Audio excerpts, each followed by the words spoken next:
just saw the other night Eternity, starring Miles Teller, Elizabeth Olsen, and Callum Turner, and a few other people. Directed by David Frayne, co-written by him as well. Hopefully I got the name correct. A fantasy rom-com where a woman has to decide who does she want to spend her eternity with, her first love or her husband that she's been with for many years. This film is brought to us by the A24 studio, and I've seen a couple of their other films as I've explained in the past on here, with Civil War and Warfare. From what I've been told by some of you guys, they do put out some quality entertainment. And when I saw that this was A24, I thought, oh, I gotta check this out. And also the premise I found to be very fascinating as well. I actually learned about this movie while scrolling through some Instagram stories. You know that there's those suggested stories that you get for certain things that you might be interested in based on your algorithm, just like all the other socials like YouTube and Facebook. But reading into the premise and seeing the preview for it, I thought, ooh, there's an idea. And when it comes to rom-coms, I know a lot of people will roll their eyes at it. They've been kind of beaten around, unfortunately, and I personally have a soft spot for them. And then there's the argument of predictability and all the pitfalls that the genre has. Every genre has some sort of formula to it.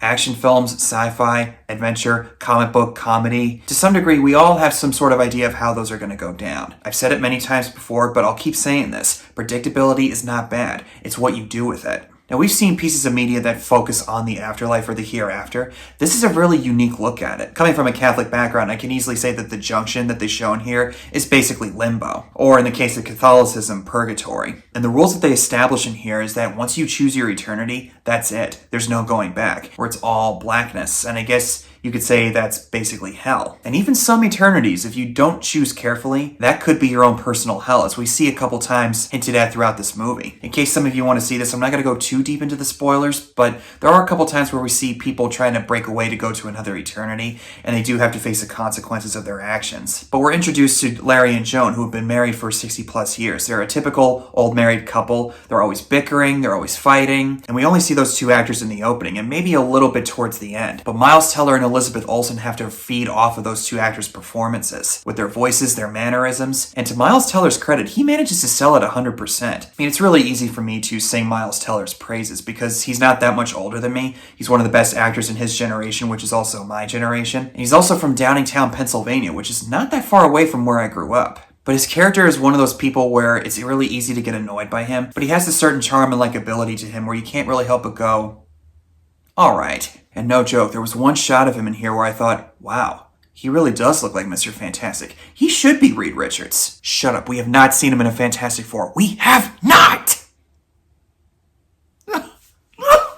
All that aside, we also have Callum Turner, who plays Luke, Joan's first husband who died in Korea. And he has actually been waiting for Joan to arrive for 60-so years, working as a bartender in the junction, and when he finally has the opportunity, that throws a foil into things right away. And Elizabeth Olsen as Joan has to decide who does she want to spend her eternity with. On the note of Elizabeth Olsen, this might be the best performance I think I've ever seen from her. She's great as a Scarlet Witch, and I feel for her as that character, especially in WandaVision, which besides this, might also be the best work that she's ever done. But in here, she's on a totally different level. And a lot of the emotional weight that this movie has relies on her to carry it. Because without going into too much specifics, there are moments where she does kind of sway between one choice and the other. We see the kind of bond that she has with Luke, played by Callum Turner. It's really easy to see how she would fall in love with someone like that. But then when she considers her eternity with Larry, we see all these little moments that they built up together, which makes her realize, oh yeah, that's what love's all about. It's not just one happy moment. As she says to another character, it's all about fighting through certain conflicts, figuring out where to go to for dinner, how much money we're going to pay, paying attention to things. You get the idea. I'm paraphrasing on that stuff, but that's basically the gist of what she was saying. And I've been learning this more and more as I've gotten older. Even though my previous relationship many years ago was only for 6 months, I've had to realize in the years since then, and even now this movie reminds me that relationships, in particular with romance, they're not a destination. They're a journey of certain moments that you experience together. First love can be beautiful, but that's really just an idealistic look of what love should be. It's only as you get older and have more experience, at least this is what you're supposed to experience along the way, what's more important and what you want out of a relationship with somebody else. I really liked Callum Turner as Luke, her first husband, and how he's so determined to be with her since he's waited for so many years. And each of the 3 arcs that these characters experience aren't exactly entirely original, but when we see certain things play out the way they do, at least from my vantage point anyway,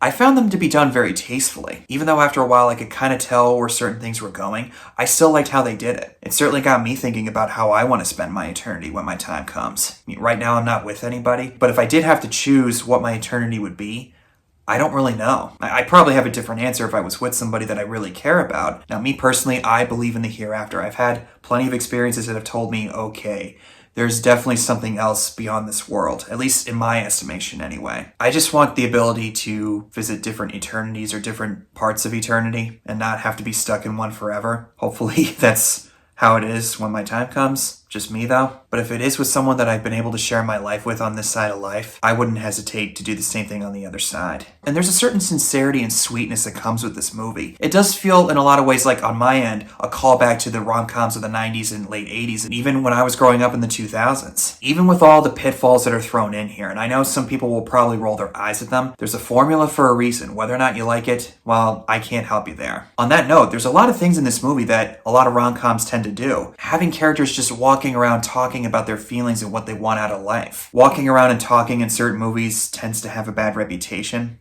If you know, you know. That's one of the only times I'll ever use that phrase. But it's a very intimate way for us to get inside the characters' heads and see where their hearts are at and where they want to go. Even some of the most famous action-adventure films, or even some comic book films, have moments like this. I don't really know what else to add to this one. It's a very unique portrayal of the afterlife and a clever spin on the rom-com genre, and a very sweet and sincere film. And with the way 2025 has been, is it really wrong for a movie to be just that?